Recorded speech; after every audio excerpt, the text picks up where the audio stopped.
So I just wanted to welcome you. My name is Kevin Tripp. This is my swan song. This is my last event as now the former chair of the Emergency Preparedness Committee. And I'm delighted because we have waited for a long time to host this event. If you remember last year or whenever it was, and we had the wonderful workshop by Emergency Prep Help, Julie was here and gave us a glimpse of the HALTER Project and the great work that she does. Well, today we're going to get the real story. So welcome, and I would like to, I'm going to pass this sheet around, and just please, your names are on there, just check off that you're here, and then we'll have a good attendance. So without further ado, I would like to introduce Julie Atwood, the founder and executive director of the HALTER Project. Kevin, thank you. Let's see, sound guys, we get rid of that mic stand so I won't fall over. Great, thank you.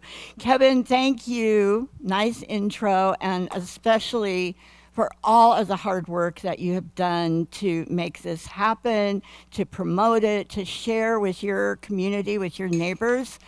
That is the single hardest thing that we have to do in this space of helping our friends, our neighbors, our families, our communities be better prepared, both for themselves and for their critters, which in my world includes everything from the really little guys. I do a guinea pig event every year. It's so much fun. Bay Area Guinea Picnic, little shout out, all the way to the big ones. I'm a horse person. I've been a horse person all my life.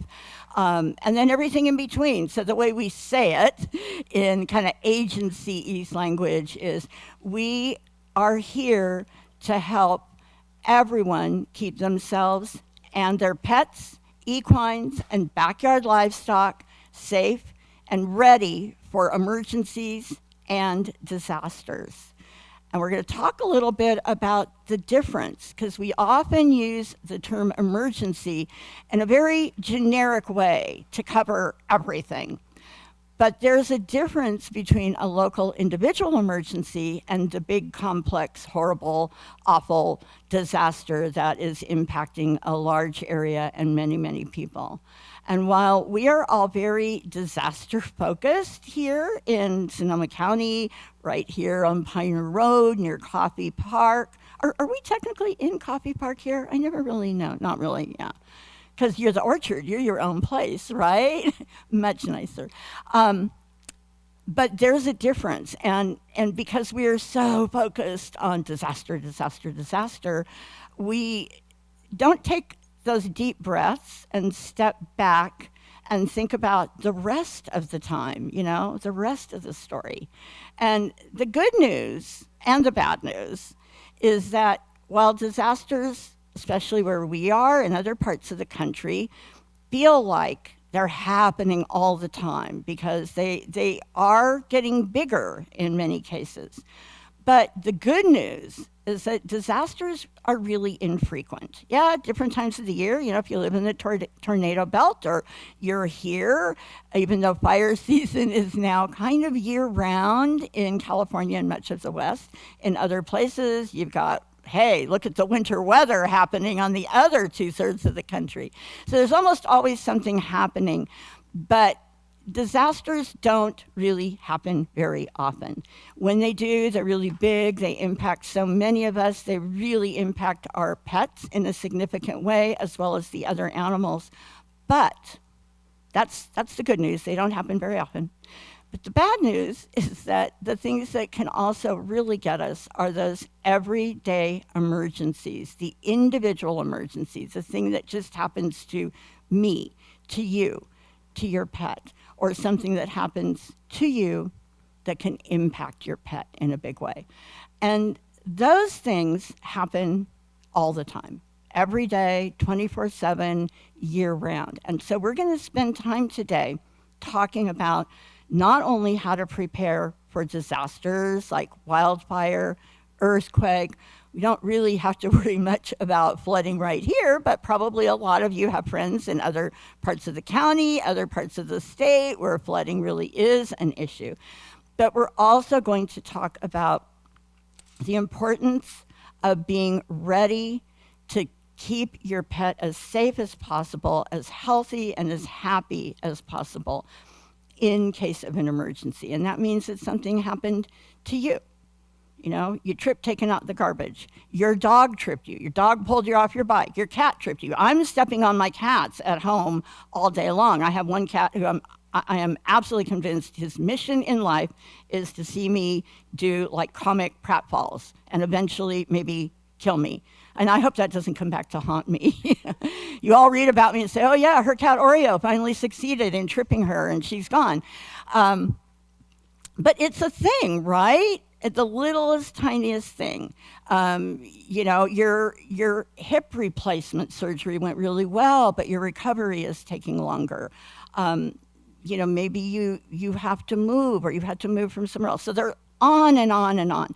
The kinds of disasters that impact us, fortunately for us right here, you know, they're pretty limited. We got a couple of things that we need to worry about and be prepared for. But again, the good news, the flip side of disaster preparedness is that if we get ourselves to a point where we are what I learned from a CAL FIRE battalion chief, and that he called living in the yellow. Stay in the yellow, stay in the yellow. So for a lot of us, that could, you know, mean a couple of different things, but it's that yellow zone, right? Think of the fire weather dial, or think of a stoplight, all right? We've got green, means go, all right? Go, go, go. We've got red, full stop, and we got yellow, pause, be prepared, get ready to stop. And then there's blue sky times like today. Nothing in the world could happen, right? It's gorgeous, it's warm, it's January, we're blessed. We live in the Bay Area next to the Pacific Ocean, where wintertime for us is often like this. It can also be part of fire season, which was the case last year for many of us in California. But, you know, but the disastrous times are pretty, relatively speaking, far and few between. But emergencies can happen anytime, anywhere, and they do. And so we are going to talk about the things that you will do as part of your disaster prep that are going to have a huge, huge payoff if or when something happens to you that could really have an impact on your pet's life. So a couple of things about today, a little housekeeping. We're gonna keep this loose. I wanna have lots of time to answer questions. And we have a little shopping expedition. It's mostly girls here today, right? Okay, so we're gonna shop.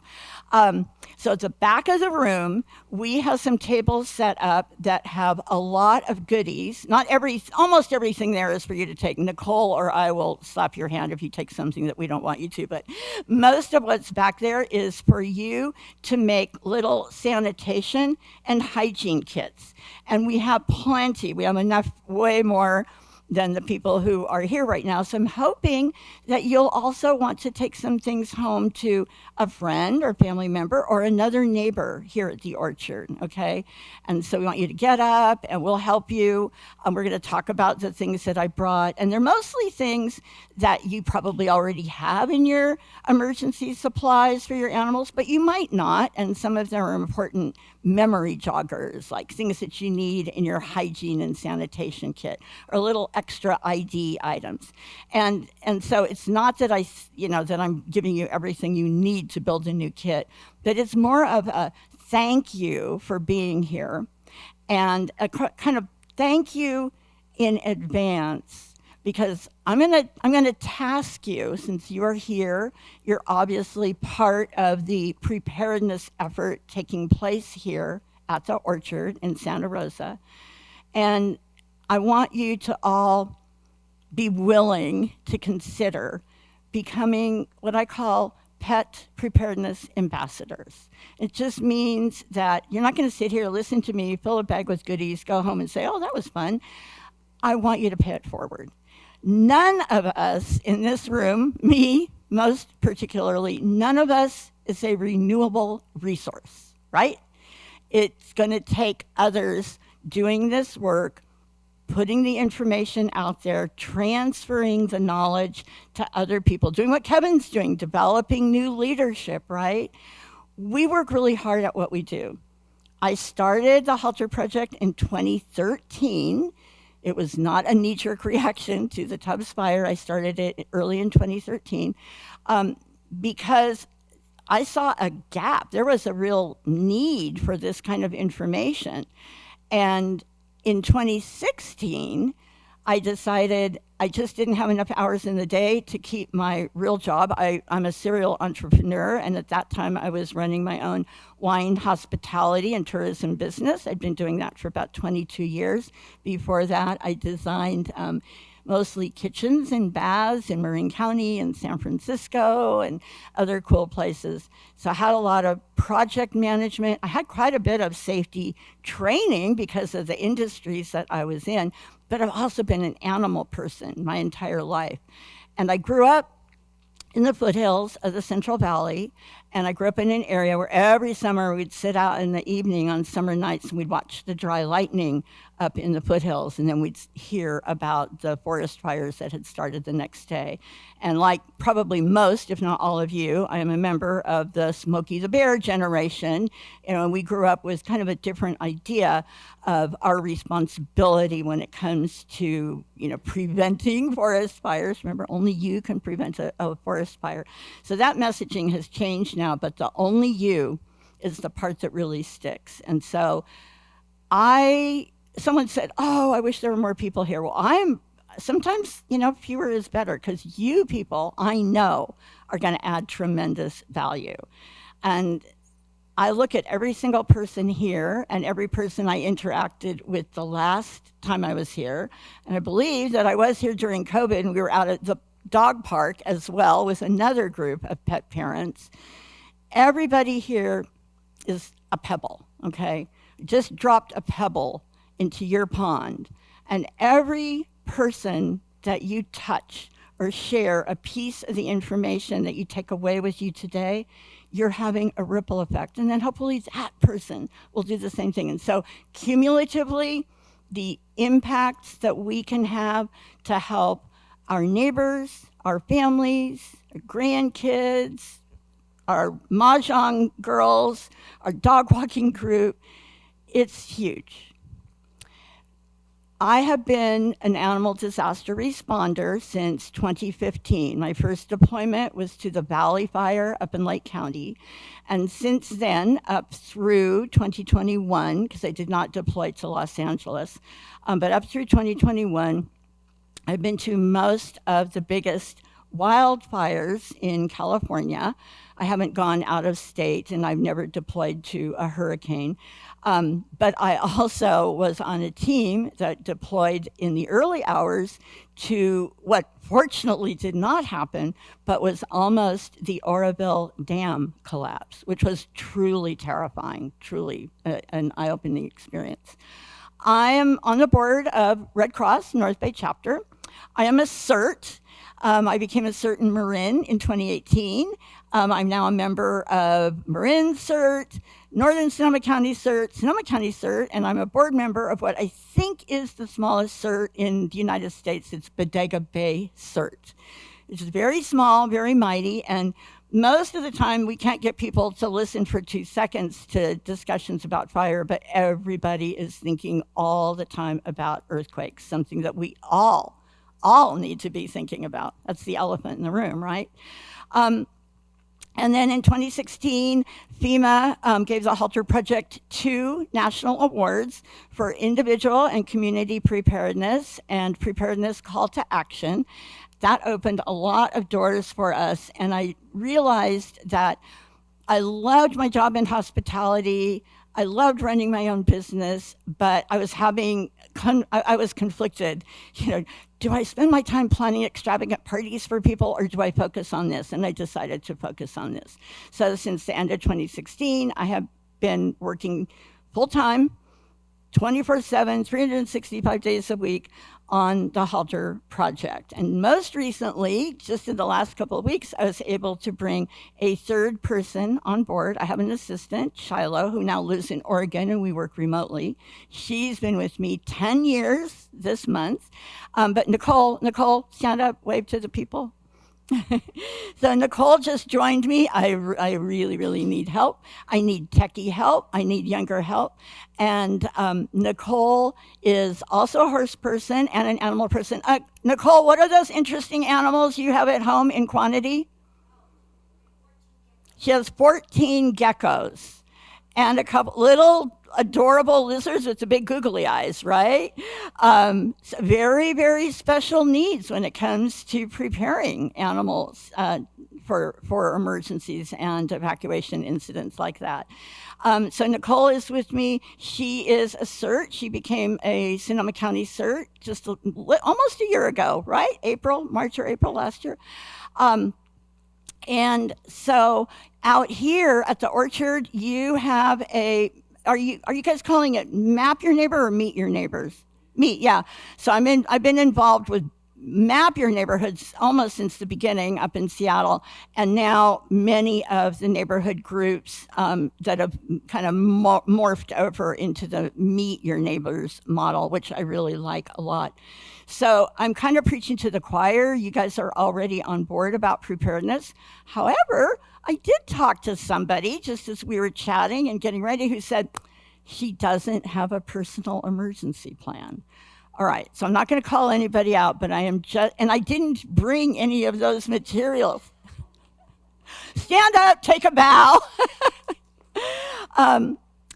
I didn't bring any of the county's evac packs. Do you actually have some of those here at the orchard, Kevin? Does anybody know?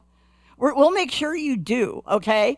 So I didn't bring any personal preparedness materials with me today because I know you guys are super prepared, and I thought, well, they've all done it, but there you go. So before you can take care of your pets, you have to be able to take care of yourself. You have to take care of each other, because if you're not safe, if you're not well, if you're not able to do the things that you need to do in an emergency or a disaster, you're not going to be able to keep them safe. So it does start with us, and the County of Sonoma Department of Emergency Management has a great tool. It's an evacuation packet, and it's got a super big fold out booklet that's almost like a poster. It's got, are you in the city limits of Santa Rosa here? You are, okay. So you do not use sheriff evac tags here. But you need to have an emergency plan for yourselves. I am on the board, as I said earlier, of American Red Cross. Red Cross has a super one-page handout. I might have brought some, but again, I don't think I did today. And it's called 21 Weeks to Get Ready. But we always like to say don't take 21 weeks to do it because something might happen. But it's a great cheat sheet. It's not a form to fill out. It's just a bunch of prompts. But whatever you choose to prepare yourself, just do it. Okay, just do it. Wasn't Michael Jordan? Just do it. And then you will understand to a much greater extent the things that you also need to do for your pets. So today at the orchard, again, because I thought I'd be talking to a lot of people who are really well prepared, do this for me. Don't raise your hands because I won't be able to see you. So one other little thing about me that you need to know, because I may do some odd things. So I mentioned that I had been an animal responder in the field for a number of years. I'm a member of, up until last year, I was a member of 7 regional and state animal disaster response teams. And I've had the privilege of actually deploying with teams from the University of California at Davis Vet School. First, the UC Davis Veterinary Emergency Team, and then most recently I became a C-Vet responder, and Davis now has a resource that is deployed by Cal OES, so a state resource. However, I am no longer safe in the field because I'm losing my vision. I have had a significant vision loss in the last year and a half. It's not going to get better. I have a bunch of doctors working with me, but it has forced me to really change and rethink and relearn and learn new things about how to just navigate my daily life. I have black cats and a gray one. I can't really see them in many circumstances. I have to really think hard and make all new plans for what I'm going to do in an evacuation situation, for who is going to help me in an emergency, because even on a daily basis now, there are some things that I can't do the way I used to. So being a person who talks to people frequently who may have limitations or just things that we don't think we're limited, but we can't do all the things that we did 10 years ago, 20 years ago, 3 years ago, whatever. It has made me critically aware of the importance of having a plan. You're going to hear me say that so many times. Have a plan. Have a plan for just about everything that's most likely to happen. Is it a wildfire? Is it an earthquake? Is it another pandemic? Is it a really bad case of the flu that just knocks you on your fanny for 2 weeks? Is it something worse? Okay, and again, at our age, face it, we got to factor that in, right? Something's going to happen. Do we have plans in place that will allow our pets to be cared for in the ways that we want them to be? That is a really important part of your emergency plan and your disaster plan. So everybody has in front of you a packet that looks like this, okay? It's a Ziploc bag. I'm not the queen of plastic bags, but I do think they have their uses. So everything in this Ziploc bag is part of your emergency action plan workbook for you and for me, seniors and caregivers. That could mean just you. It could mean down the road, you have a caregiver who's helping you and you have a pet. Maybe somebody else in your family who has a pet also has a caregiver. Maybe you know a neighbor who fits in that description. So everything is in this Ziploc bag that you need to create your emergency action plan. And I'm going to go through it super fast so that when you get home, and you sit down when you have maybe half an hour, 45 minutes with your dog by your side or your cat trying to pause the pages, you will go through it page by page. You'll get to the forms to fill out. You will do that. You will know where to keep your emergency action plan, who to share it with, who to practice it with, and the importance of refreshing it. And if you don't have an emergency plan for yourself, by the time you get finished making a plan for your pet, you'll be about 2/3 of the way through understanding what you need to do for yourself. And when you have a plan for yourself and a plan for your pet, that all becomes part of your family emergency plan. You're going to store them all in the same places. They all go together. And those places might include or should include, number one, digitally, okay? In the cloud, on an external hard drive, on a memory stick, okay? Because that may be the only way you or somebody else can access the information. At the other end of the technology spectrum, it's a really good idea to just keep it in a Ziploc bag that is in with your other important documents. Or I'm old school, I love binders, so I have mine in binders, okay? Because I can see binders, I can find binders. So having a binder that you can keep all the time with your other grab and go stuff, that kit or that bag or that little crate that you're going to grab and take out the door the minute something happens, or when somebody comes in, like the paramedics, to help you if you have an accident at home, in a place that can be found very easily. So when you create your emergency plan for yourself and your animals, you need to keep copies in at least 4 or 5 different ways and places. So one digitally, one somewhere in your home where it can be easily found. One should stay with you and your animals all the time. So again, in that grab and go thing.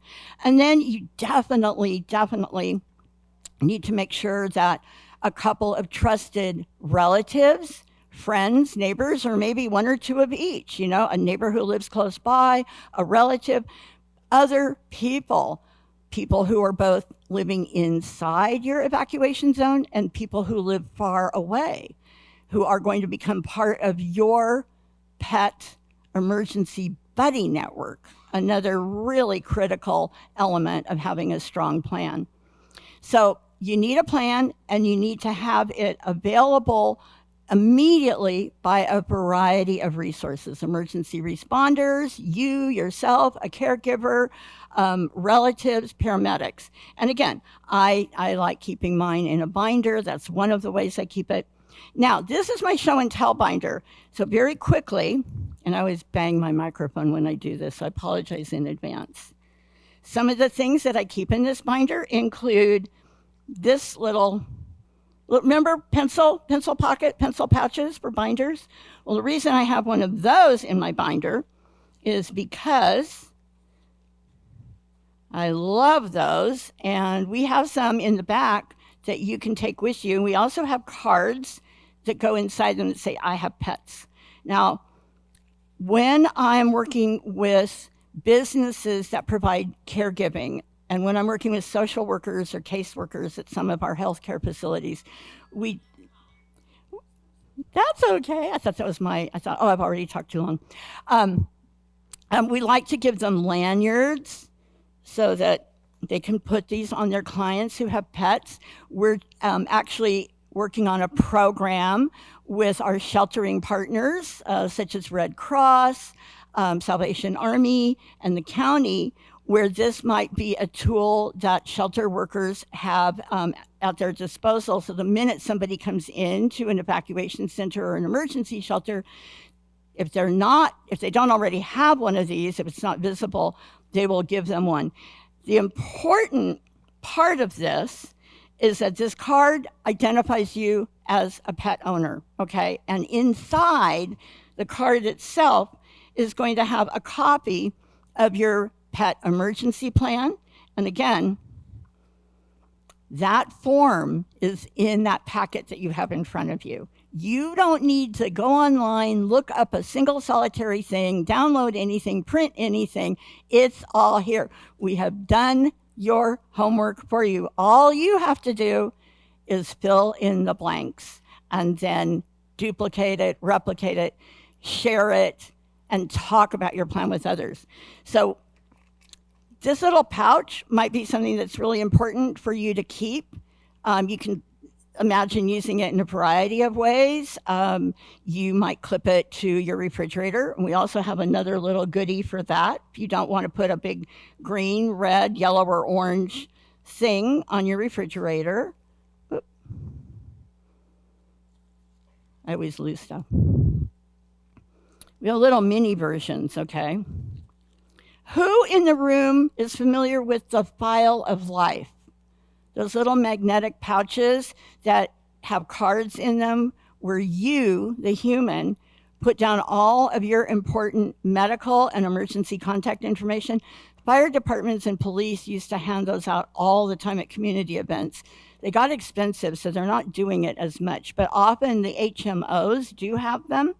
And so paramedics, EMTs, emergency responders tell us over and over and over again, if something happens to you and they're responding to a 911 call to help you in your home, you've fallen, you're hurt, whatever the emergency. And again, individual emergency, not the big widespread disaster, okay? It's just you. The very first place they are going to look for information about you is usually on your refrigerator or someplace in your kitchen. And so we thought, well, that's a really good idea. We need to include information about the pets. So we went really lowbrow and we made a card and we put it in a sandwich bag, okay? But you can get fancy and you can go to Staples and you can get coupon holders that are colorful. If you really want to go big, hey, just use a magnet and put this on your refrigerator, okay? Whatever you want, but the important thing is that you have information about who people should call to take care of your pet if you suddenly are not able to, okay? Otherwise, the responders are going to take a picture of your pet. If he's wearing his ID tags, they'll try to get that as well. If your pet is even, visible. If you're a cat owner like me, where's your pet gonna be? Under the bed, or hopefully still in the house. Dogs may be really anxious. So those responders are dedicated to helping you immediately, but they are all really, really concerned about the pets. And so if you don't provide any information, you should also have info in your wallet. And the packets that we provided you with have a little card that looks like a bookmark that you can fill out, fold up, and put in your wallet. A lot of you may have purchased those at the pet store or online, a little ID card that has all the information about your pet. Doesn't matter what it is. What matters is that you do it. Because if something happens to you and nobody knows who to call and what to do for your pet, they're going to call Animal Services. God bless Sonoma County Animal Services. And Animal Services will come to the house. They'll assess your pet, which is probably going to be kind of traumatic for your pet. It's a, stranger danger, no matter how nice they are. And hopefully they'll decide the pet is good where it's at. We're going to make sure he, she, they have food and water, and then they will continue to be in touch with you or whoever your agent is, whoever is communicating on your behalf, whether it's a spouse, a friend, a social worker, a nursing supervisor, caseworker. So, and they will continue for a short term, usually maybe a week at most, sometimes a little bit longer, to provide care for your pet at home. If for some reason they feel that your pet is not going to be well at home, they will then take your pet into custody, usually, and then they'll either keep it in the shelter or they will provide fostering, short-term fostering with one of their partners. It's better than nothing, that's for sure, but isn't it better for your pet if your pet is being cared for by someone it already knows in its own home or in another place that it's familiar with? And so think about that, okay? So again, there's a really good example of how being ready for a disaster is actually going to put you leaps ahead and being prepared for those everyday things that can happen. So we talked about the importance of having your plan in more than one place. In planning for emergencies and disasters, whether you're way up at the federal level or way down here at the neighborhood level, whether you're top down or bottom up, one thing is consistent across the board, and that is redundancy. It's the R word. It is have more than one of everything. If you've ever been to one of my PowerPoint presentations, we usually have a slide that has a bag of Lay's potato chips on it. It only works when I'm with senior groups. It doesn't work with anybody younger than 40. But, okay, you get it already. Okay, what's the thing that we remember about Lay's potato chips? I don't have stock in Frito-Lay, but it's, yeah, you can't have just one. I think it was like nobody can eat just one, but you can't have just one. I had an assistant who said, why is there a picture of a bag of potato chips in your PowerPoint deck? Trust me, just come to a senior event with me and you'll instantly get it. And so, but it'll make you remember you have to have more than one plan. You have to have more than one place to keep it. You have to have more than one place to go if you're evacuating. You have to have more than one friend, neighbor, relative who can help you and be part of your buddy network. Because what if that one friend, neighbor, or relative is sick or is on vacation or just isn't around? Or what if somebody else got there first? You need plan A, plan B, plan C, plan D. Back in 2017, so I live in Glen Ellen. I live at the corner of Highway 12 and Nuns Canyon. If any of you are like wildfire information junkies and you follow the names of fires, even though you were really, really, really busy with your own fire in 2017, the Nuns fire was a big deal. And the Nuns fire started not on my property, I'm happy to say, but about 280 yards from my back door. We live in one of the places where the winds were clocked at 92 to 94 miles an hour.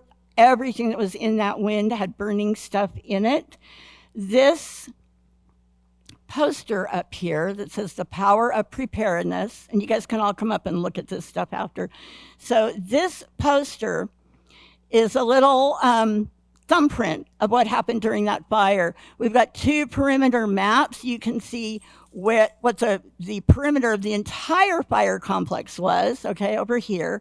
And then over here is the map of the fire itself. And then in the middle of that, there's an orange splotch. And that orangey yellow splotch, that's my home, right smack in the middle of that. And then that was the view looking into my mule's pasture. I have cats and a mule, okay? So I have animals who have their own ideas about what the plan should be. It's not always going to be the same as my plan.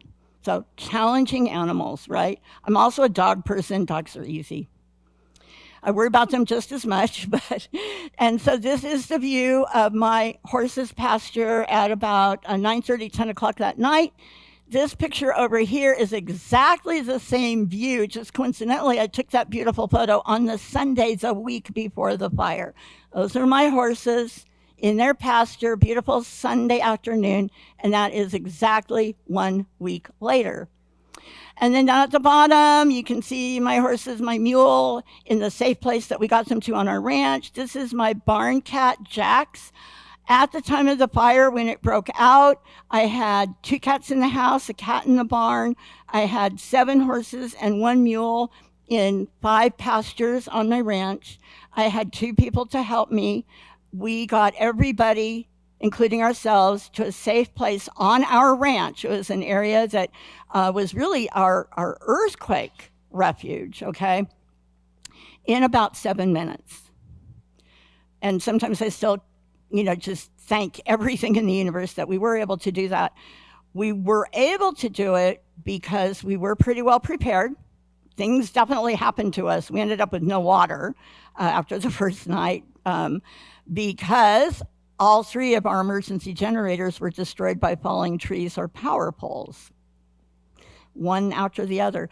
But we were able to do what we did because we had plans. There's a fire in our backyard plan. That was out the door because the fire came on so fast. It was in our backyard, our front yard, and on all sides of us before the fire service knew there was a fire. So all of our escape routes were completely cut off within just a couple of minutes. And so we actually ended up kind of just shifting intuitively to our earthquake plan. In an earthquake, everybody's going to go to our arena. It's a steel structure. It basically has zone 0. You guys all familiar with zone 0? You know about zone 0 here at the Orchard? You're going to be hearing a lot about it soon. So that's our no ignition zone, nothing flammable, 5 feet out from our houses. So our arena is surrounded by over, in most cases, 50 feet of things that can't burn, paving, a green vineyard. It's a steel structure. And so that's where we all went, cats, horses, mule, people, and we all sheltered in place out there and did what we could to keep the area around us hydrated and keep ourselves hydrated and stay safe. But we were able to do it because we had talked about what would we do if. We never imagined that kind of scenario, to be honest.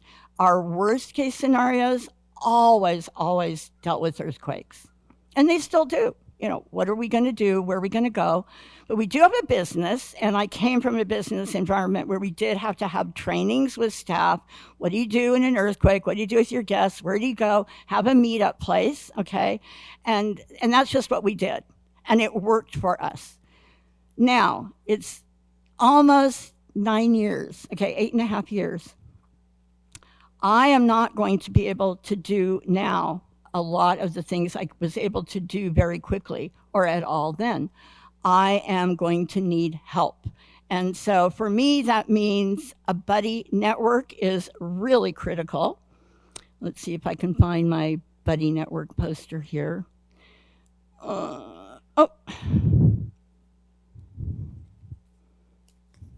think I got the right one.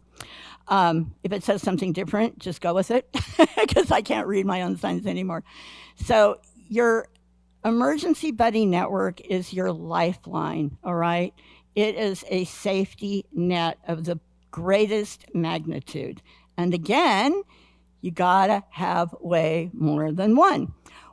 Like me, you have large animals and small animals. A lot of people in our community may have somebody who would be delighted to have them and their adorable Aussie doodle come and stay for an extended period. But if you have cats, that same person might be allergic to cats. They may have cats who don't want your cats coming and visiting. All kinds of things can happen. If you are planning to go to a pet-friendly hotel or motel, you need to make sure that it will accept the number and the species of animals that you have. Because sadly, a lot of motels, hotels, and even some VRBOs don't take cats, or they'll only take one dog, or they'll only take small dogs. So you need to do your homework, and you need to make sure that you have more than one of those resources. Super, super important, and I keep saying it over and over again.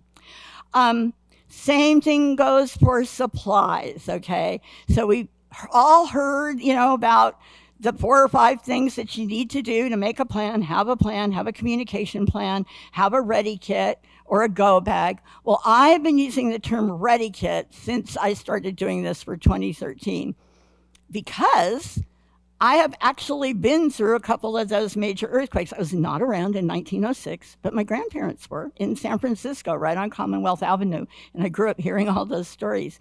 But I was in South San Francisco when Loma Prieta hit, and I lived in downtown Sonoma with my 3 cats. I couldn't get home for 3 days. Anybody here remember that? You couldn't cross any of the bridges. Well, the Bay Bridge was partly collapsed. Golden Gate Bridge was closed until they assessed it.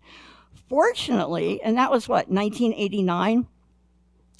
Fortunately, I had a tenant who lived in the little cottage on my property who was home, and she immediately, stepped in to take care of my pets. So she just instinctively, her dad's an attorney. She, grew up being paranoid about everything. Hopefully there's no attorneys right here. I say that with love. So she was able to step in and just instinctively, knew what to do. We weren't able to communicate with each other very well because, as you'll probably remember, communications were tough. That was before cell phones, but everybody was trying to reach everybody else. But I think back to that time, and I realized how grateful I was that without doing any preparation, I actually had a network. It was a network of one, but it was the right one, and she was in the right place at the right time. But I have so come to appreciate and value enormously the power of having that network. The night of the fire, I was able to call 2 people who work for us, and they live on a ranch that we have right across the highway. Fortunately, they were home, and they were able to come over and help me get my animals. My husband, not so good, okay? How many of you have shared or heard from your friends through the 2017, the 2019, the 2020 fires? I couldn't wake up my husband. It's almost always the guy, not always the wife or the other spouse, but could not wake up a loved one, right? Well, that happened to me earlier in the evening. And by the way, I didn't like the weather in the afternoon. And so again, without really thinking about it and without saying consciously, I'm going to put my red flag plan into place, because we didn't really have a red flag warning at that time, that particular weekend. The winds came up super fast. It was really hot and dry. I didn't like it. I did round up my cats, and I got them into places where I knew they were going to be secure, and I was going to be able to get them, hopefully, into the carriers. The cats I had then were they were pretty mellow. We brought our horses down so that they didn't have access to their pastures that were way up on top of the hill. That's where we let them be on warm days because there's a breeze and the flies won't bother them. But we have little pens that we bring them down to when fire weather is about to occur so that if we do need to catch them, we can catch them quickly. That's what I do with my cats. That's what you need to be thinking about doing with Louis, Mr. Mellow. You guys can't see Louis, but you probably know him. He's like totally sacked out here. Mr. Calm, Joe Cool. That's what we want to be, right? He can be that relaxed because his parent is here doing everything she needs to do to be better prepared to keep him safe. So exhibit A, calm dog. Be the calm leader, okay? That's part of creating your emergency network. And that's what you're doing by being here today. You're absorbing all this information, thinking about hopefully little tidbits I'm throwing out to you that you can use to connect with other people in similar situations. Oh, here's something I learned. Maybe you have a friend who's super, super anxious and she or he has a pet or two or three. That person is going to need some extra help and extra support in an emergency. If you are calm, if we're calm, if we're taking those deep breaths as we are putting the last few things in our bags, loading them into our car, making sure our pets are where we need them to be so that we can get them. If we're calm, the people and the animals around us are going to be calmer than they might be otherwise. On the night of 2017, not to keep harping on that because we were actually under evacuation orders in 2019, in 2020, and I was in places that were burning in all of those years and other years. But being the calm herd leader or the calm pack leader is probably, aside from having a plan, the single most important thing you can do, because it's going to help you focus. If you're calm, if you stop, are there any nurses, doctors, physical therapists in the room, behavioral therapists? There are a lot of people who know this, but I will tell you, even though I had done a lot of training, I had a lot of knowledge, when I was standing outside my house and wind was blowing so hard, I couldn't stand up, I couldn't hear anything, burning stuff was flying in my face, landing all around me. My hands were shaking so hard, I didn't think I could control them. My mouth was really dry, but somehow that muscle memory, all that work we'd done, all the times that I lay in bed thinking about what would I do if this happened? What will I do if that happens? What will I do with Pearl? What will I do with Jax? What will I do with Joey? I'm running through the list of all my animals, right? I didn't stop to think, what will I do if I can't wake my husband up? But now I do. I've got plans for that. I was able to give orders, essentially, to all of the three people who arrived to help me. At that moment, my husband, once I did finally rouse him and get him on board, turned around and yelled at me. Now, you guys were there. I know a lot of you had to evacuate. I know some of you may have lost your homes or know neighbors who did here at the orchard. And so you know what that wind sounded like. You know what it smelled like. You know how hard it was to see. So I was out there. We have trucks. We live on a ranch. So we've got diesel engines running. We've got wind blowing 94 miles an hour. Both my husband and the guy who works for us don't have the best hearing, okay? And my husband said, stop shouting orders. And I said, we'll have that conversation later if we get through this. And we just kept going. 3 weeks later, I was tasked with being a tour guide, essentially, for the press secretary of FEMA, who was out here shooting videos about happy ending stories about people who were prepared. Happy ending stories, and you know what it looked like around here. But that was my job. It was to find stories about people who were prepared so that the press secretary of FEMA could interview them, make movies about them, and share them with the rest of the world to encourage all of us to do that. And so I was in the back seat, and my husband was driving, and the guy was in the front seat, and I kind of overheard my husband say, and Julie was really calm, and she was really clear, and she told us exactly what to do. And I went, you told me to stop shouting orders. He said, well, that was then. Probably why we're still married, 44 years. True story. But the takeaway there isn't about me and my personal relationship with my husband. It did take me 3 tries to wake him up. He was in his recliner. He blew me off earlier in the evening when I said, it's really windy, it's really hot. I think we should turn the cars around. I think we should load some more stuff in the cars. Stop being a drama queen.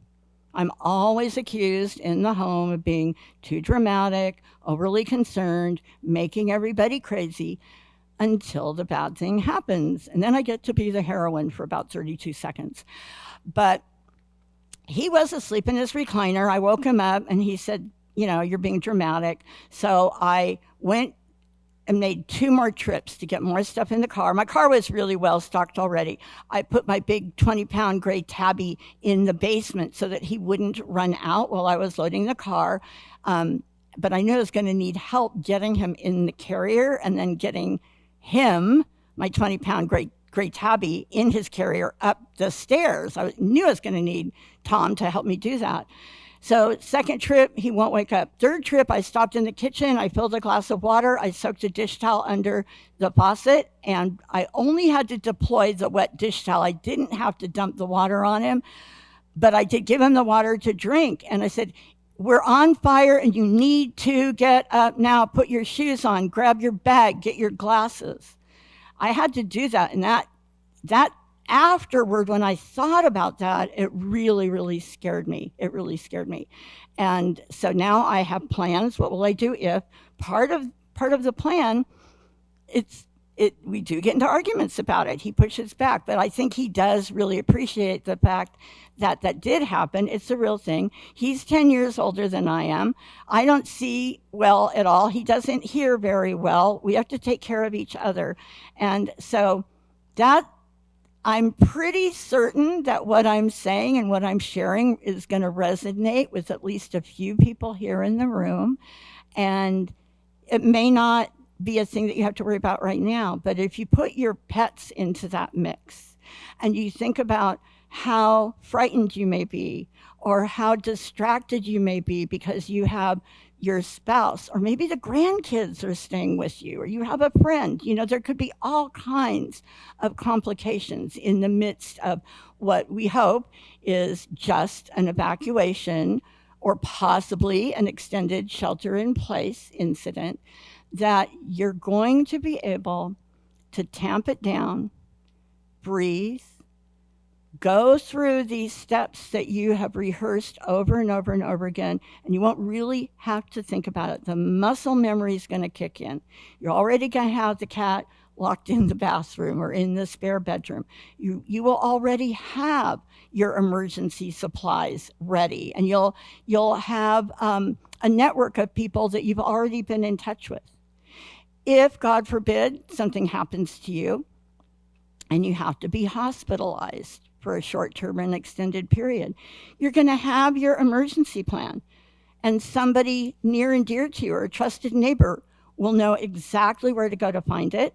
And the responders will know exactly who to call, because I'm not a very good Vanna, because they will have seen something like this somewhere in your house. Okay, all the pieces are in place.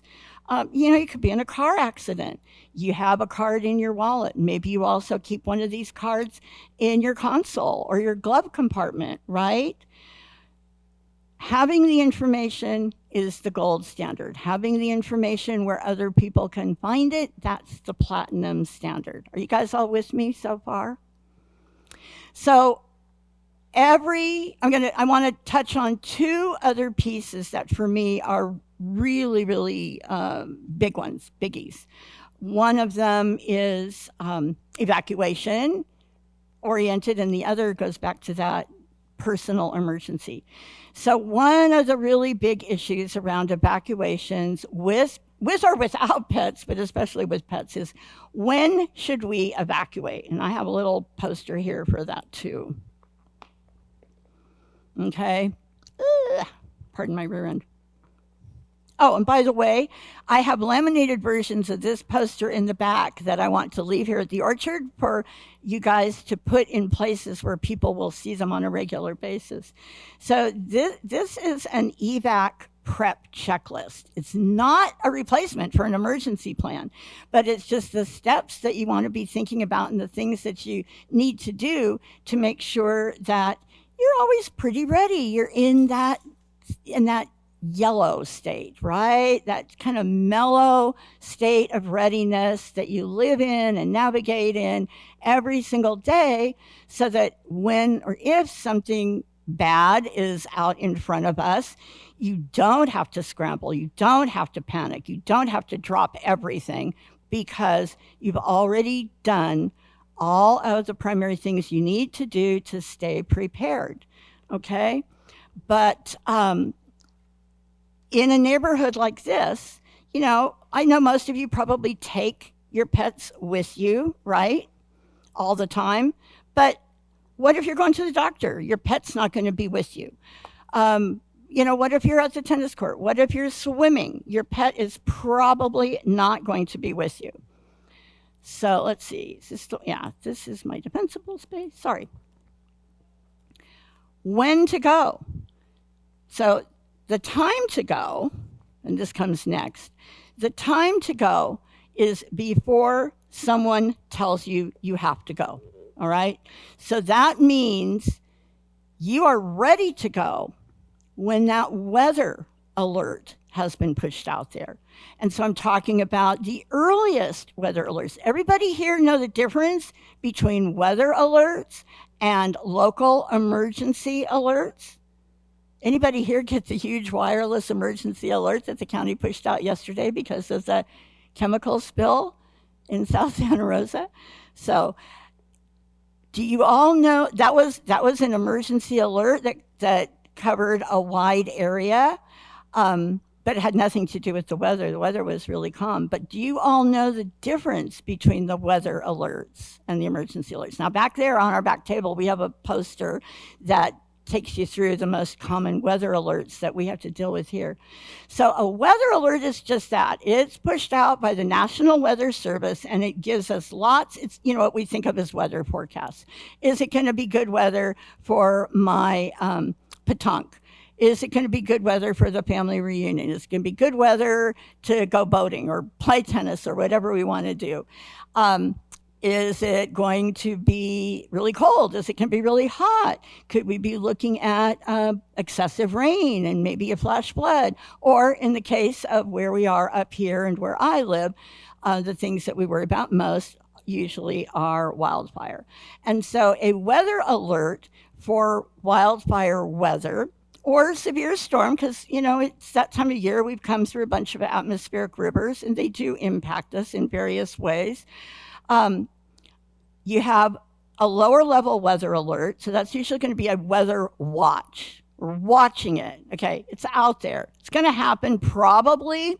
It might happen here. It might not happen where you're at, but it's probably going to happen.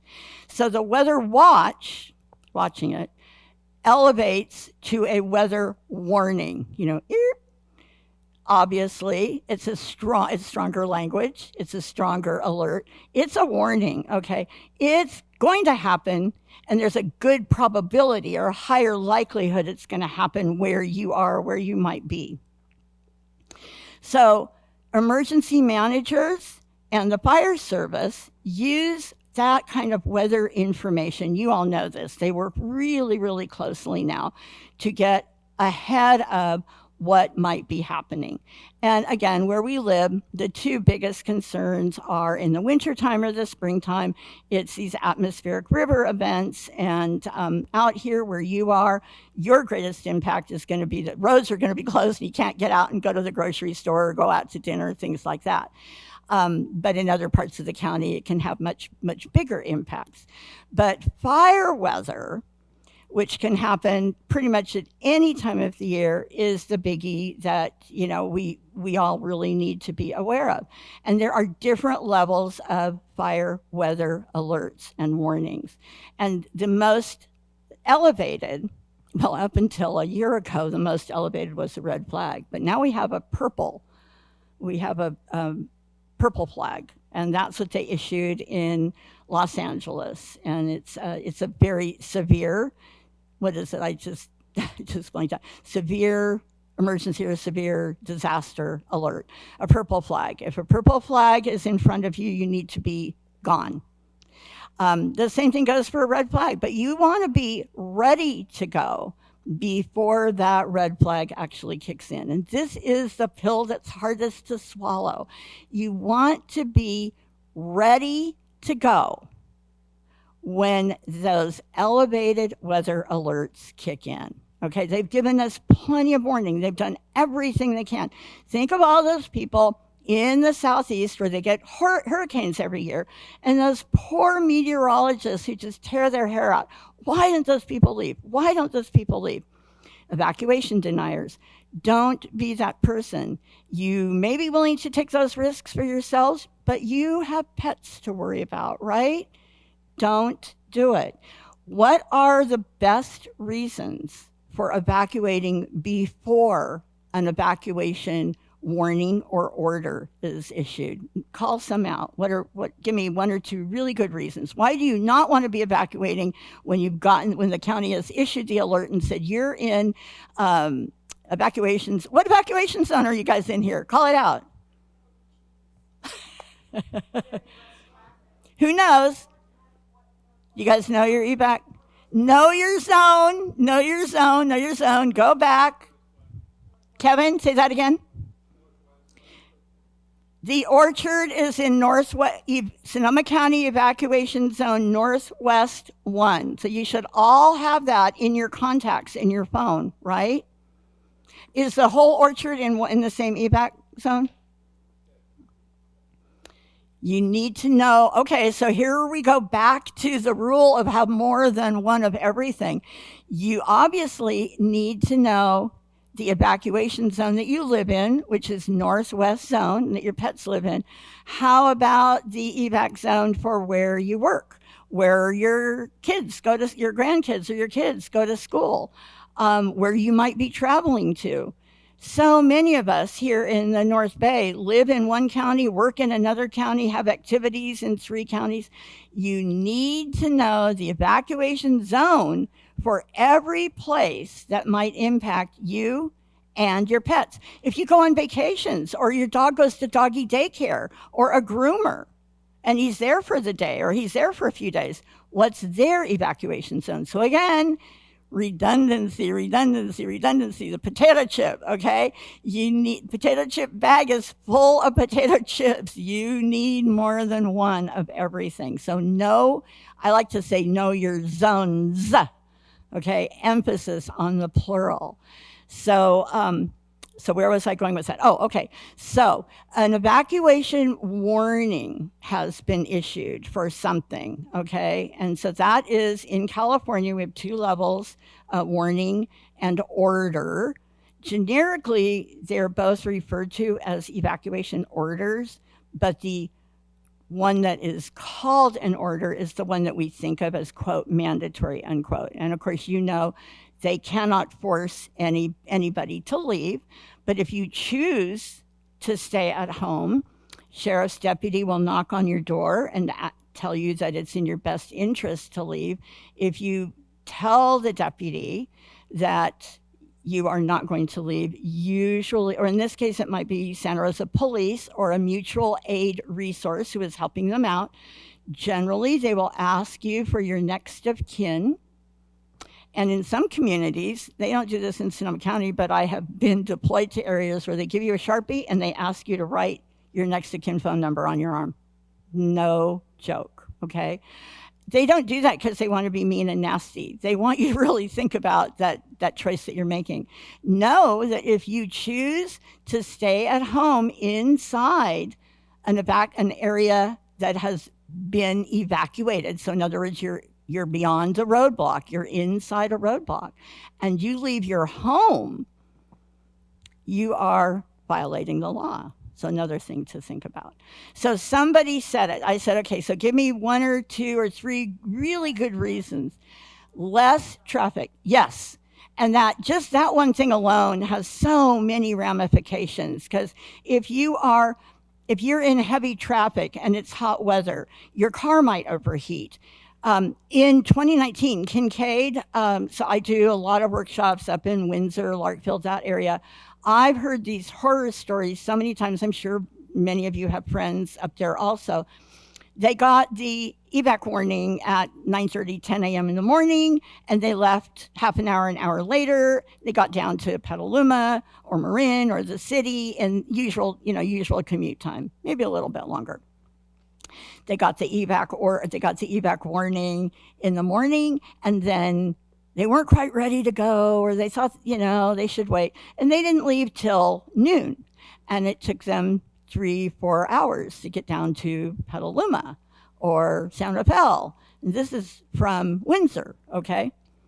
They waited until the evacuation orders were issued, which I think were in the early afternoon, and it took them 8 to 10 hours to get down to Petaluma, Central Marin, San Francisco. Many of them have horror stories about stalled cars, not being able to pull off for potty breaks. So just imagine you're in your car for, 2, 3, 4, 6 hours with your pets. You need a potty break. Your pet needs a potty break. You can fill in the gaps. You can figure out what the rest of that picture looks like. It's really stressful.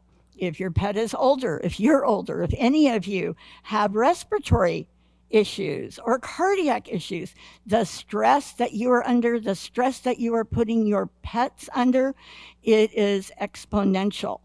There are other reasons. You could run low on either fuel or energy, and you're not going to necessarily be able to pull off and refuel or recharge. Charging stations may not be available. Gas stations may not be open. You may not be able to use your credit cards anywhere. It goes on and on and on, and I know that most of you probably know all that. But put your pets into the mix, okay? Don't do it for me. Do it for them. Do it for Louie. Come here, Louie. Usually, back when I started doing this, I was telling Patricia or somebody earlier today, when I started the HALTER Project, I was invited usually by fire stations to come to their pancake breakfast and do a table and just sit down there and talk to people about what to put in their pets' ready kits. And I would have a hard time engaging people. And I was usually the only person talking about preparedness of any kind. So I'd say, hi, do you have a go bag? Do you have a ready kit? Like they wanted to avoid me. It was like I was invisible, or worse, they'd walk right past. Then I changed my tactics. And said, hi, do you feel ready for an emergency? Not really. Do you have pets? Because usually if they're stopped at my table, it's an indication they have an animal in their life. I said, do you have an emergency kit for your pet? Do you have an emergency plan for your pet? So they'd be on their way trying to get past me, and all of a sudden they stop, turn around, and now I've got them.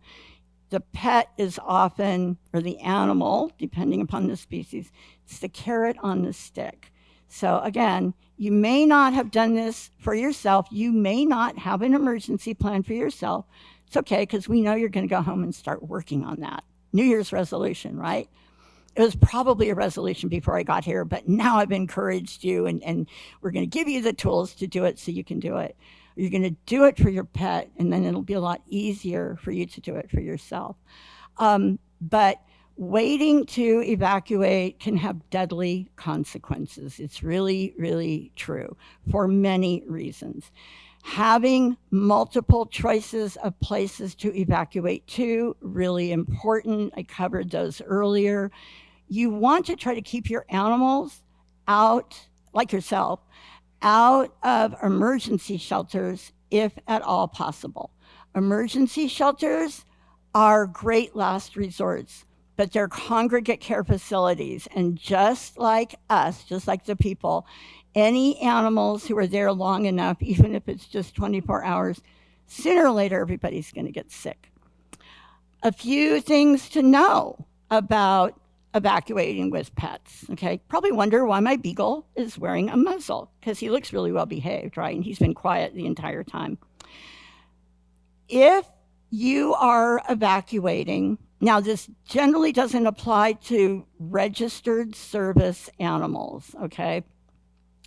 But if you are evacuating using public transit, which includes paratransit, if you or someone you love end up in, if you know someone in assisted living, this is all independent living here, right? Do we have all independent? Yeah. But if you know someone who has a pet who's in assisted living and they're being evacuated using the usual resources that will evacuate from those locations, chances are if their dog is too big to fit in a carrier or not in a carrier for some reason, he or she is going to be required to wear a muzzle for his safety as well as the others. If you and your dog, Louie, he's a doodle, but it doesn't matter, okay? He's a canine. And if you are in an emergency evacuation center, so that's a resource center, not an overnight shelter, but it's inside in a building, or you are in an emergency shelter that allows people and their pets, and your dog is not in a carrier or in a crate, he may be required to have a muzzle. And so a really good piece of equipment to add to your Ready kit and a good piece of practice to add to your routine is to play with the muzzle, practice putting it on, go fun places with the muzzle so that your dog doesn't think he's being punished, and so that you are comfortable putting it on. So just a little added extra thing. It may not apply to anybody here right now, but it could be something you need to think about for the future. Identification and reunification. Really, really critical. All of my little stuffies who come to events, they all have ID tags. Many of them are wearing harnesses. They've got collars. They've got all kinds of things on them. Microchipping is, of course, the platinum standard. But a great piece to add to that is make sure that they're all wearing visible ID and that something on them says, I'm chipped, okay? Even if it's just a little teeny tiny tag that you turn over. All right, because that can save a lot of time. And not every responder, not every shelter, not every vet is going to have a scanner immediately evident. So everybody should be microchipped. Make sure that your microchip registration information is updated in your emergency plan, right? Really important part. And again, there's a checklist in here that will guide you through that. Another important thing to keep in mind is, here we go. So my carrier here, it doesn't have duct tape on it because it's falling apart. It has duct tape on it because, again, this is my show and tell carrier. It actually is one of my cat's carriers. The duct tape has identification. It should have your phone number, your name, ideally the pet's name. But single most important piece of information in addition to your contact number is the orchard, okay? Not just the address. What are we, 1945 Pioneer? The name of the facility. This is why. If you have to evacuate and for any reason you're not able to take your pets with you, and it does happen, and we're going to go into that a little bit more.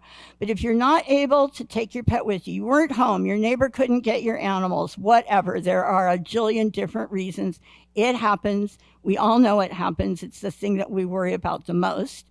But if your animal and you are evacuated separately, okay, for whatever reason, you are going to be reconnected with your pet way, way faster if the responders who have your pet not only have your phone number, but they know where your pet came from, okay? So the orchard, that is a small tip that you won't hear from a lot of resources, but it's tried and true. It's really, really, really important.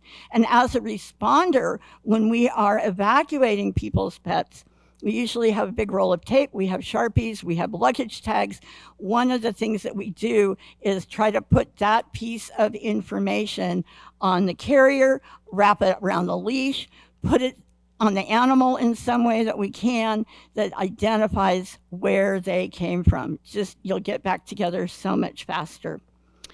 How's everybody doing? Feel pretty good? So I am going, so we were talking about when to go. I want to wrap up and finish with that part. Sorry. So again, when is the time to leave if something bad might be looming on the horizon, a weather incident? When do you go? When's the best time to go with your pets? Early. So everybody familiar with CAL FIRE's ready, set, go? Okay. Ready means you're ready year round. You're living in the yellow. You've got your supplies. They're refreshed. You're keeping them up to date. You've updated your emergency plan, right? You have gotten together a couple of times a year with your buddy network. You've all practiced with each other's pets. Another really big part of the picture. Don't just practice with your animal. Your dog will probably jump in the car anytime you tell him to. I'm sure all your cats will immediately go in the carriers just because you opened the door.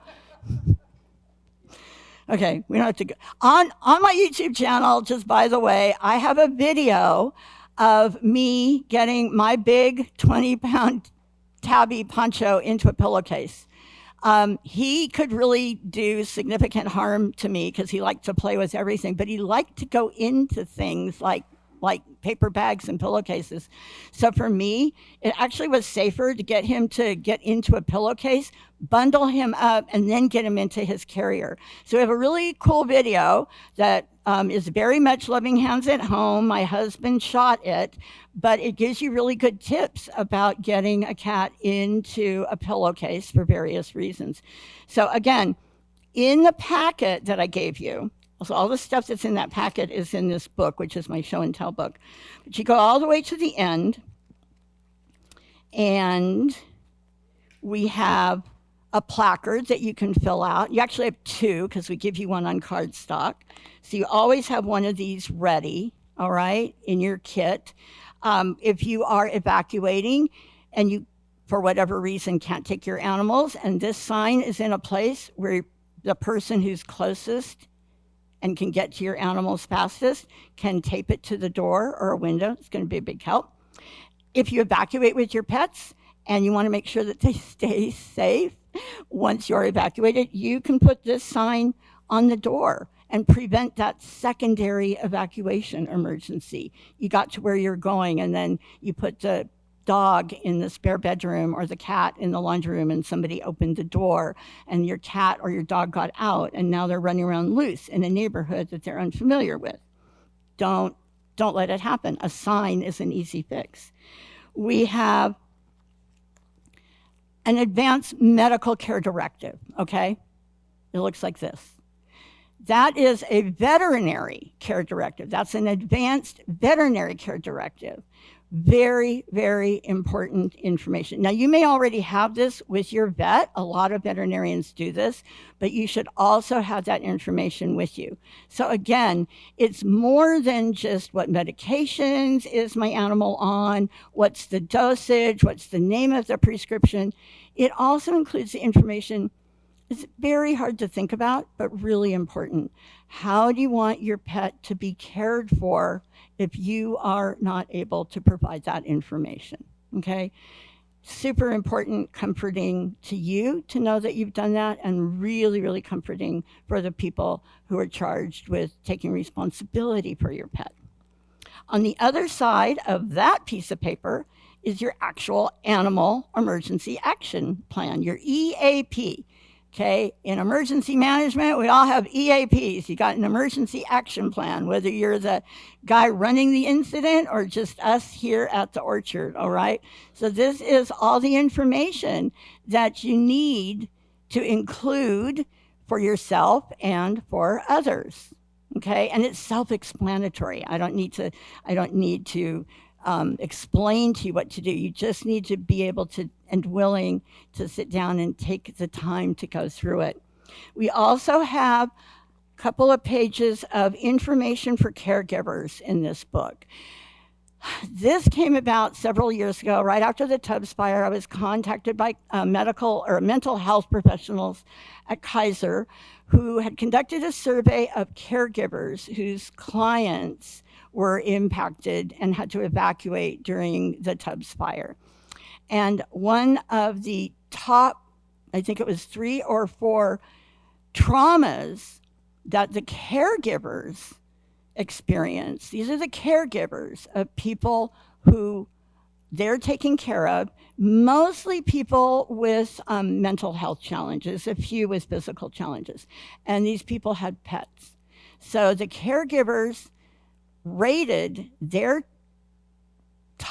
in their top 2 or 3 traumatic experiences and things that were causing them stress in the moment and long after.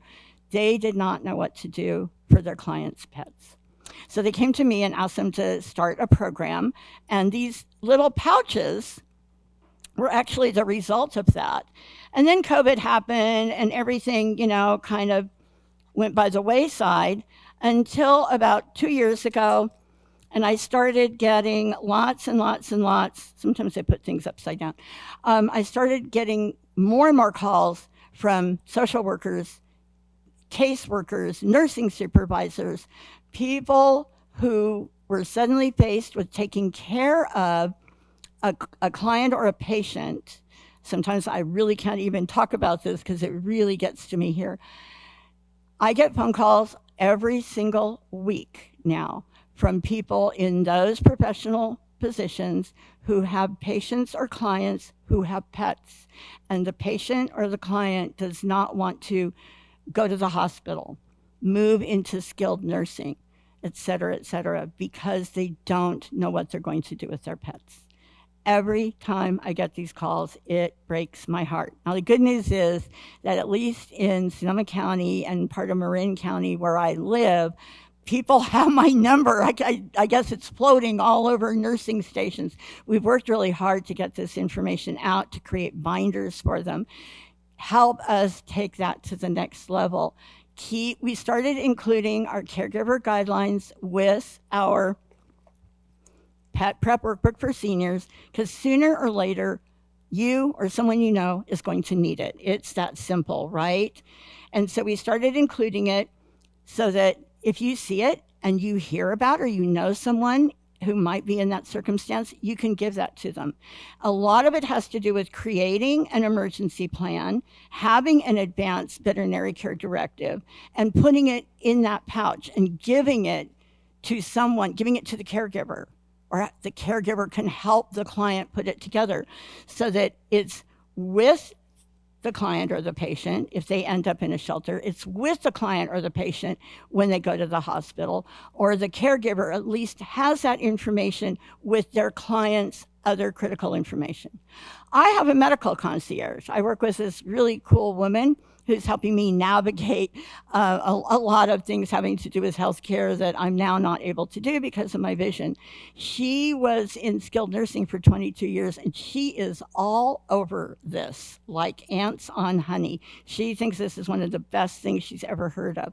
And so, again, hopefully you'll never need it, but probably someone that you know may. And isn't it a good thing to know that you have this tool at your disposal? A little bit about the tools that the HALTER Project has brought to you here today. Everything we do is free. We're not a nonprofit. We don't raise funds. We are fortunate to be privately funded. I keep knocking my signs down. Privately funded.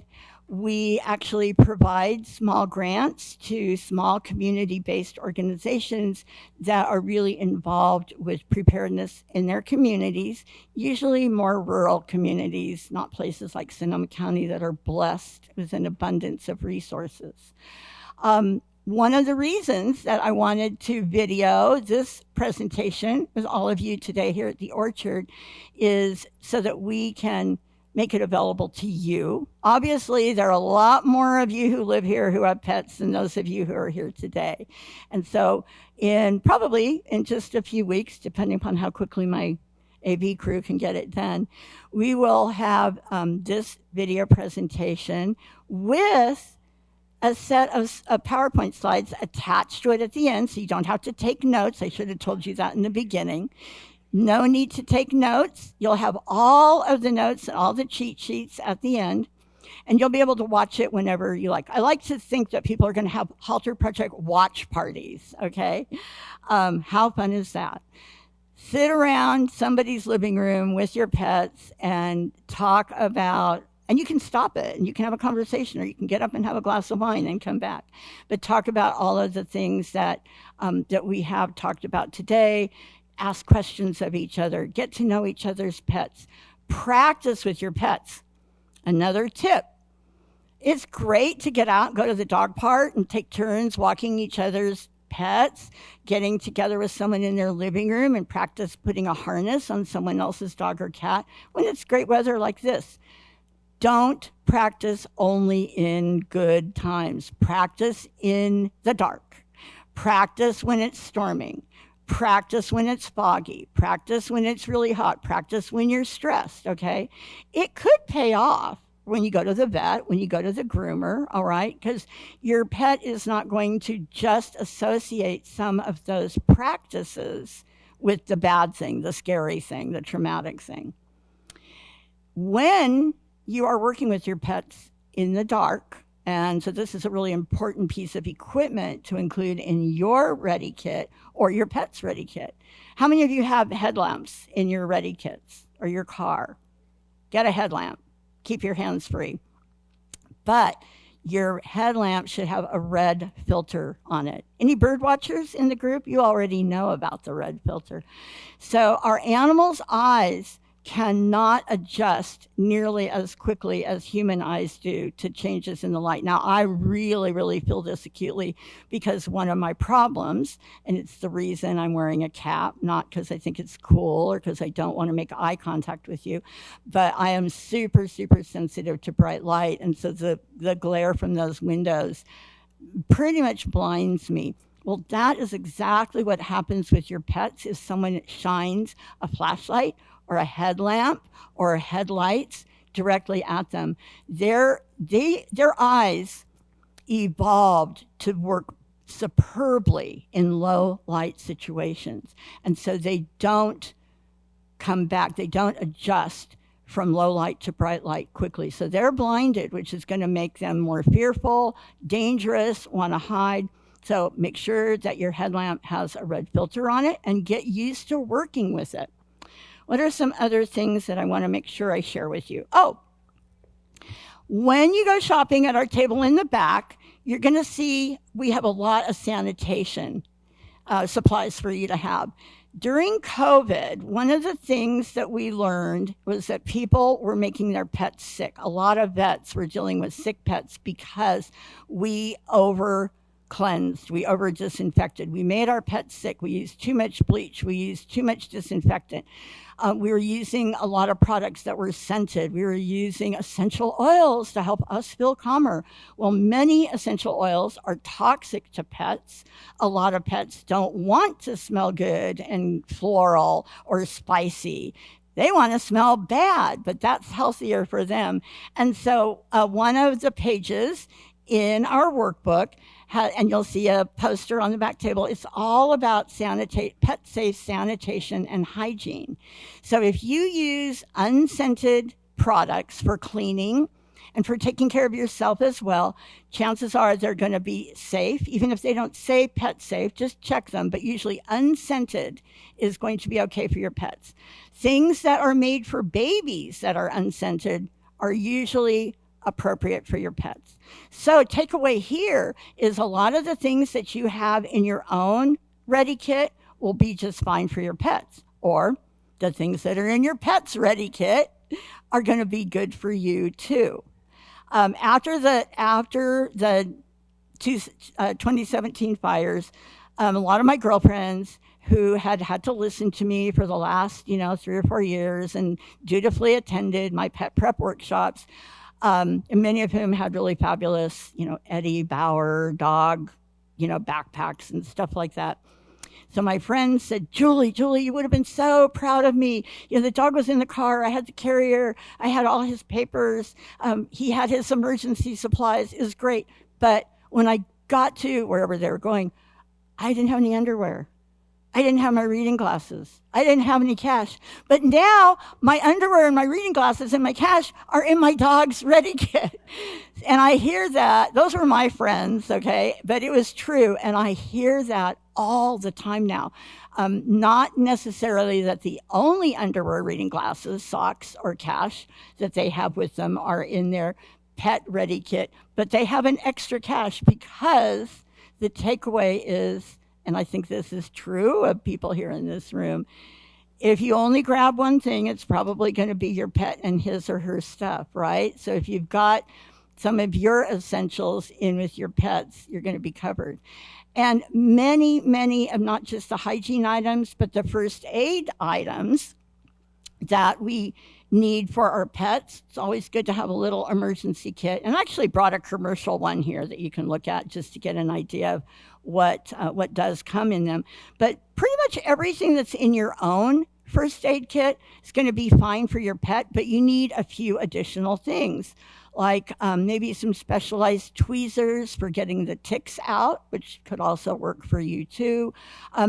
You need, let's talk about supplies for a minute, since we're talking about that. How much do you need? Uh-oh, hang on just a minute. Knew it was going to knock my water over. While we're talking about your supplies, back in the day, Red Cross, FEMA, everybody told us to have enough for 3 days, right? Then it kind of moved up to 5 days. No, wrong. So last century.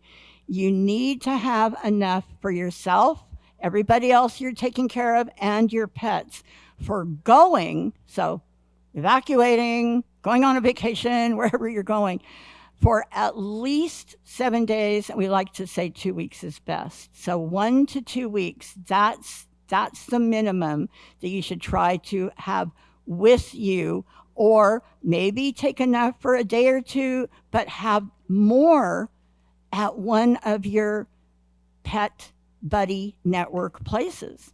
Part of your pet buddy network can be a person who has a bigger garage or a bigger place to store emergency supplies.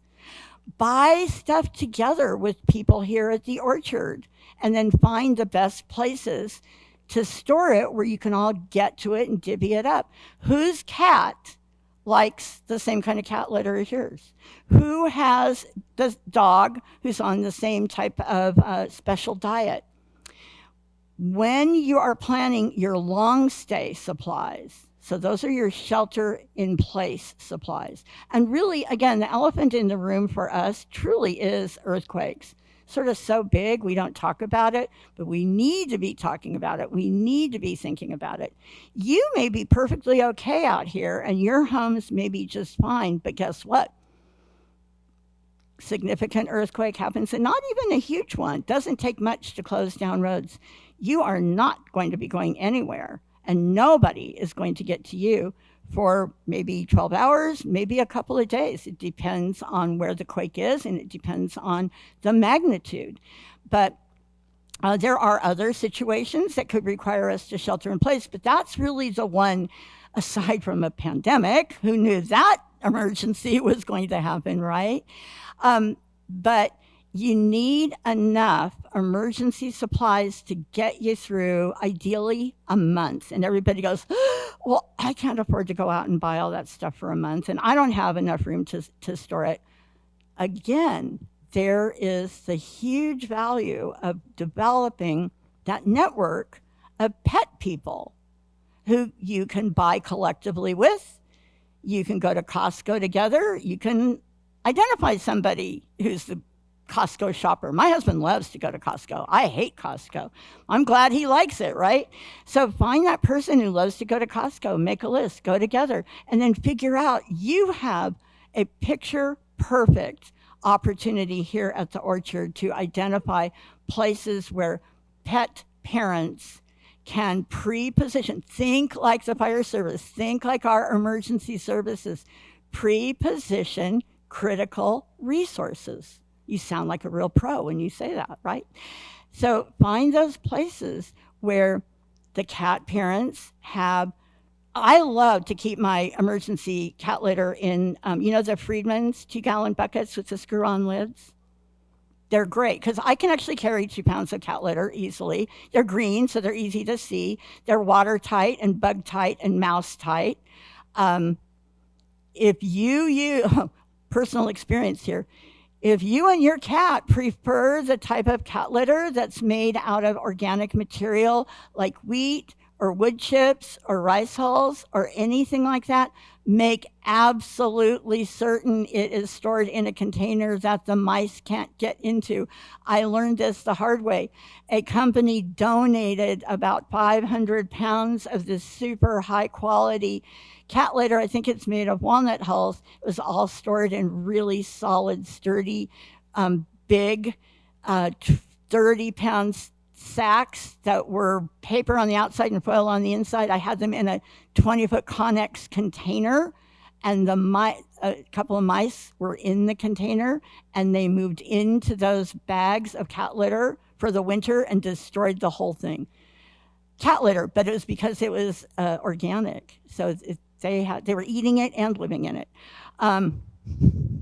Mice are smart, we know that. So make sure that however you're storing your supplies, that they are going to be waterproof, vermin-proof, that you're going to refresh them. What do the PSAs always tell us about changing our batteries, changing out the batteries in our smoke alarms? When should we do it? Ideally twice a year. Usually they tell us when the time changes. That's when we should do it. And so that also is the time, and I confess, this is my weak link. I do have emergency supplies that go back to the first months of COVID. Not for my animals, but for me. I need to fix that. But refresh your supplies, rotate them out. And again, that's one of the really great things of being part of a preparedness group, because you can all remind each other and you can rotate out. That's a really good time to get the old stuff out, divvy it up, put all the food into 1-gallon or 2-gallon Ziploc bags, and then switch it, right? Give it away, give it to each other, and then switch it out. Parasite control. You need to have at least one extra dose for each of your pets. So I'm not just talking about the one that he has to get in February or the one that he has to get in March. You need to have the next dose plus an extra for each of your pets in your emergency kit for your pets, okay? Here is why. We've just come through a couple of years where there were major supply chain issues. This is one of my little barn cats, ready kits here. Old makeup kits make great little ready bags, right? Excellent place to keep your meds, your parasite control. I was with the UC Davis Veterinary Emergency Team up in Plumas County at the Dixie Fire, and I was there for almost 2 months, where people up there are really prepared. They're accustomed to evacuating for fires. They got out early. What they weren't prepared for was that they would have to evacuate 3, 4, or 5 times, and many of them had to be away from their homes for over 2 months.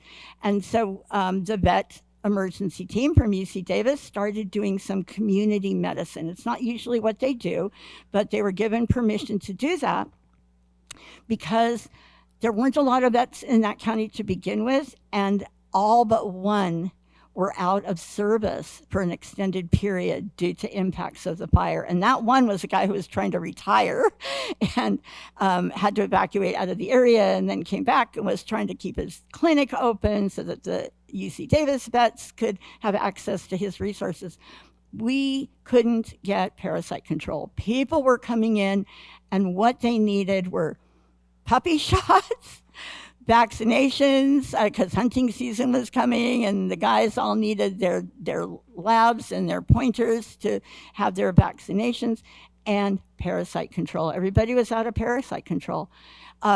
The pharmaceutical companies, which are incredibly generous during disasters and usually flood regions with drugs, parasite control, all the supplies possible. For whatever reason, there just weren't any. So we were having to dole out puppy dosage, kitten dosage, and tell people, okay, it's only going to be good for a week. It's only going to be good for 2 weeks. So that was a big lesson learned. I include that information and I emphasize it.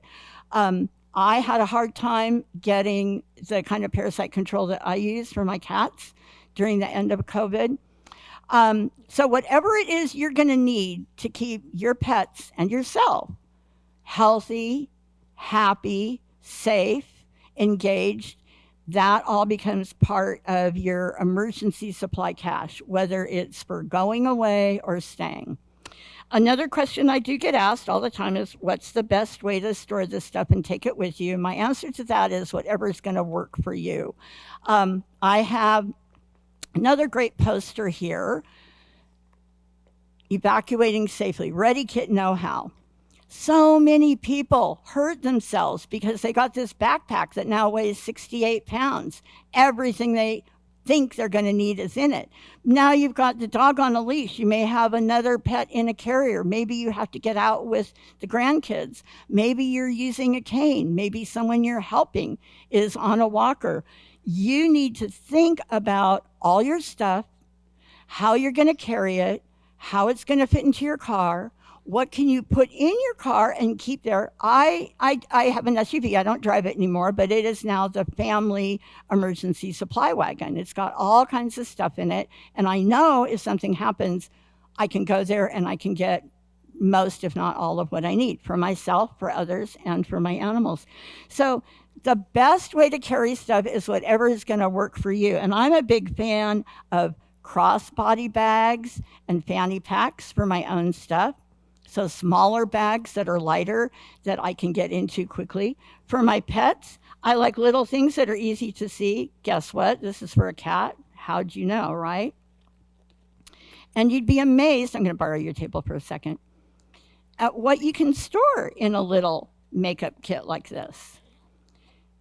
For a little cat, you're probably not going to be able, to put a week, certainly not 2 weeks worth of food in it. But all the other things and enough food and enough basic supplies for a couple of days, plus the meds, okay, plus some treats, plus a couple of toys, and your emergency action plan. Fold it up right here, okay? Grab and go. I'm a huge fan of little lunch boxes. Anything that can keep things cold is really, really useful. And so this is a little Payless or Rite Aid, like a $7 insulated lunchbox. It's got a liner that comes out.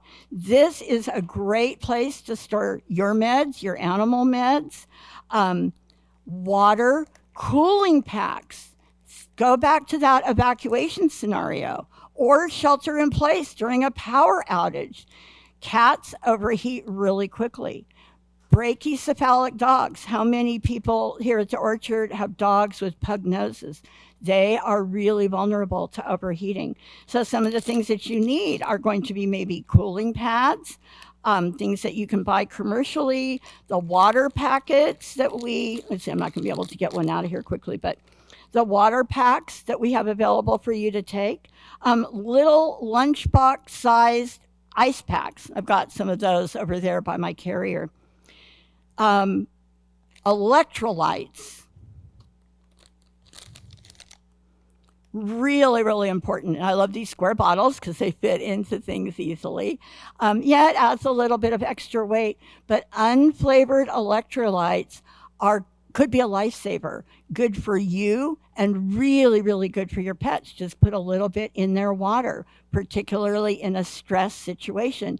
You want to keep them hydrated.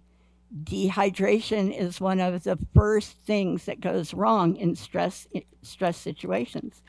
How to store water.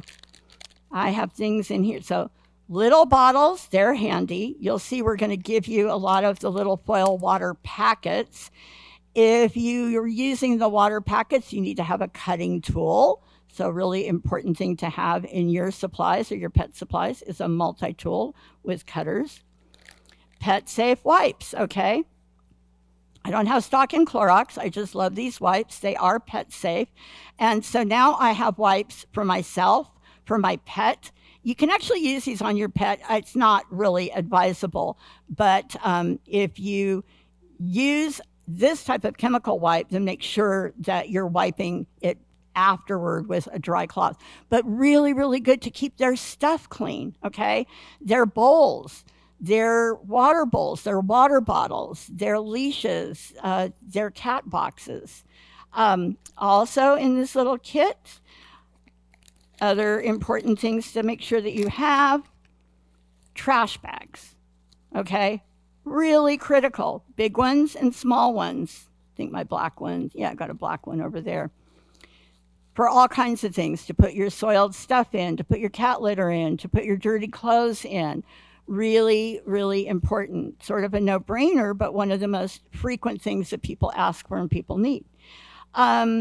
Other kinds of water storage. So I have treats in here, and you're welcome to come and rummage through this.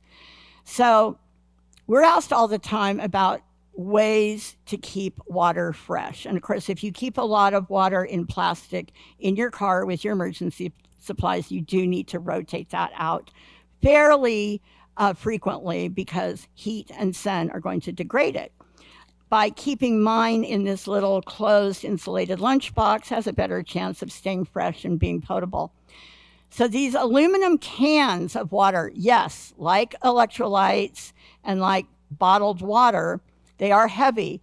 These things, depending upon which kind you buy, and again, I'm not endorsing them, but I did buy several cases and I've been really glad that I did. Depending upon which kind you buy, they have a shelf life of 10, 25, or 50 years. So yeah, really, really good idea to have these. Another nice thing about this is you can pop the top, wrap it up tightly with, plastic wrap and have a less of a chance of spilling it. The water packets, the foil water packets, once you open that up, here it is. And we have these for you, okay? These are nice because you can keep them cold. Like this one's really cold just from being in my car overnight. So it's a nice little cooling agent. If you use cooling packs or water packs to keep your pet cool, make sure that you have it wrapped up in a tea towel or a pillowcase so that the little claws can't puncture it or they can't start chewing on it, right?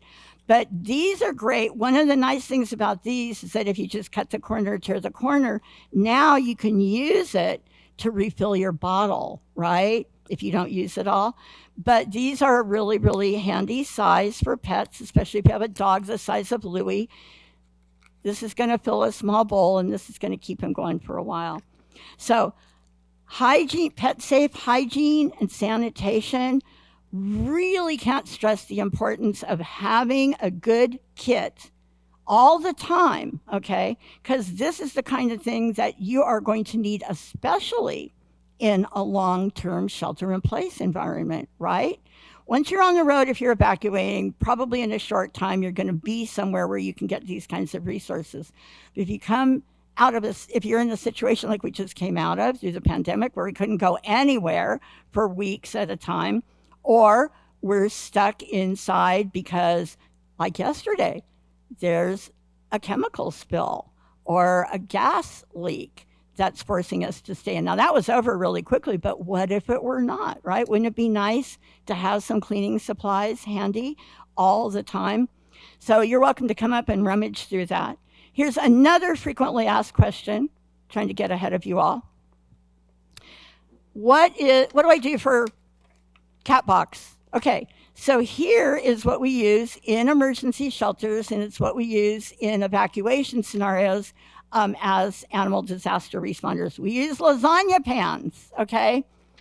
So they're cheap, they're lightweight, they're easy. Are they going to contain it all? No. Do some cats not like the sound? Yeah, it could be a problem. But for the most part, they work really well. You can also just put a pee pad in it, and some animals will love it as a bed. Have a sanitation packet, okay, for yourself. You're cleaning the cat box. You're cleaning the poop off your dog's tushy, right? You may not have a restroom handy. So pack a Ziploc bag. with some latex or nitrile gloves. Those little bottles of travel-sized antibacterial soap. Super important. And if you are a cat parent and you are more likely to get a bite or a scratch, that antibac soap could be a lifesaver for you. So nitrile gloves, sanitizer, some alcohol wipes, antibac soap, maybe a mask or two, and that is a safety kit for you, okay? So, and if you have your trash bag handy, or you add a couple of trash bags to it, you can just pick this up, go to wherever it is you're going to perform your sanitation tasks. You're going to be so much happier. So these are the kind of tips that we learn as animal responders that, they don't tell you most of the time in these kinds of situations. And even if you're not a pet parent, this is stuff that you want to have. But if you do have pets, or you've got little ones with you in diapers, wouldn't this be a nice thing to have? Wouldn't you really like to have that stuff? Yes, right? So foil pans, lasagna pans, really handy for cat people. Ponchos, here we go. Emergency poncho, you've all seen these, right? They're mylar or plastic. So not only a good way to keep you dry, but these are big, and you know what? They cover, have fallout everywhere here. It looked great on the video. These things will cover a pet carrier or even a crate for a good-sized dog really effectively. So will a really big lawn and leaf trash bag. Really good way to keep your pet dry. Not going to use it in hot weather, but these are really cheap. So are big, heavy-duty lawn and leaf bags. Excellent things to pack in your emergency supplies as a way to keep their environment drier and safer, as well as you. It's a lot easier for you to put on one of these ponchos than to try to make one and navigate in trash bags, which is something I have had to do as a responder a bunch of times.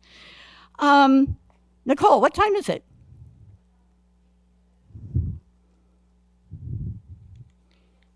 Oh my goodness. Oh, 3:50. What happened to my 45 minutes? I had a timekeeper, but thank you all for listening so long. I thought I was going on a little longer. One last little safety item. Glow sticks can be really handy to pack, not only with your emergency supplies, but with your pets.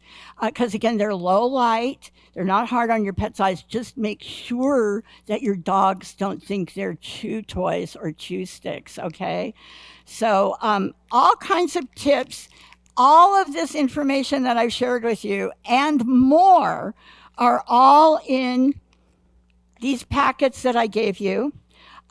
Also, you'll see that on your table, there's another packet. Actually, I didn't go into this. Give me one more minute.